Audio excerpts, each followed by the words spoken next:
आज अगर तुम फॉर्च्यूनर चला रहे हो तो तुम्हारा बेटा रोल्स रॉयस या प्राइवेट जेट से चलेगा, लेकिन जो तुम्हारे बेटे का बेटा होगा वो वापस स्प्लेंडर बाइक से चलेगा। अब तुम सोच रहे हो इतना बड़ा भेदभाव क्यों? क्योंकि जो पैसा है वो 3 जनरेशन तक चलता है। लेकिन ऐसा क्यों? पहली जनरेशन को बोलते हैं वेल्थ क्रिएटर्स। ये वो लोग होते हैं जिन्होंने पैसे की बहुत कमी देखी है, बहुत गरीब बैकग्राउंड से आते हैं, बहुत मेहनत करते हैं और पैसा बनाते हैं। अब इन्होंने बहुत मेहनत करके पैसा कमाया तो ये पैसे की असली वैल्यू बहुत ज्यादा करते हैं। ऐसे लोग तुम्हें महंगी महंगी गाड़ियों में या क्लब्स में पार्टी करते हुए नहीं दिखेंगे। इन्हें ये पता है कि कितनी मेहनत से हमने ये पैसा कमाया, जिसे कि तुम्हारे माँ बाप हो गए या दादाजी हो गए। इन लोगों के पास पैसा बहुत सारा है पर बहुत ज्यादा पैसा बचाते हैं क्योंकि इन्होंने गरीबी देखी हुई है। उसके बाद आती है सेकंड जनरेशन, जिसे बोलते हैं वेल्थ मैनेजर।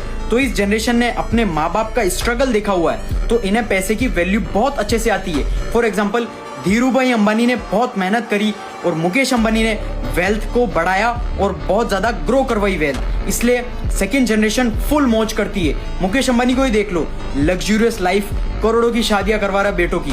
लेकिन सबसे बड़ी प्रॉब्लम होती है थर्ड जनरेशन के लिए, क्योंकि जब वो पैदा होते हैं तो लग्जरी इन्वायरमेंट के अंदर पैदा होते हैं। मतलब उन्हें कुछ भी पता नहीं होता कि गरीबी क्या होती है। फॉर एग्जाम्पल, मुकेश अंबानी के बेटे को देखा होगा 50-60 करोड़ की घड़ी वॉचेस पहन के घूमता है। उसे नहीं पता कि 50-60 करोड़ रुपए की असली वैल्यू उसके लिए ऐसा है कि किराना स्टोर से 5 रुपए की चॉकलेट खरीदना या कोई चिप्स खरीदना।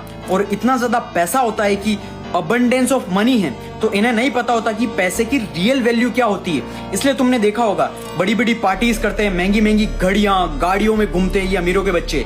वो ऐसे ही सारा पैसा उड़ा देते हैं, पूरी दौलत पैसा उड़ा के वापस गरीब बन जाते हैं, क्योंकि इन्हें अंडरस्टैंडिंग कम होती है और रियल वैल्यू पता ही नहीं होती। इसलिए थर्ड जनरेशन तक सारा पैसा खत्म हो जाता है। ऐसे और बिजनेस कंटेंट के लिए मुझे फॉलो जरूर कर लेना।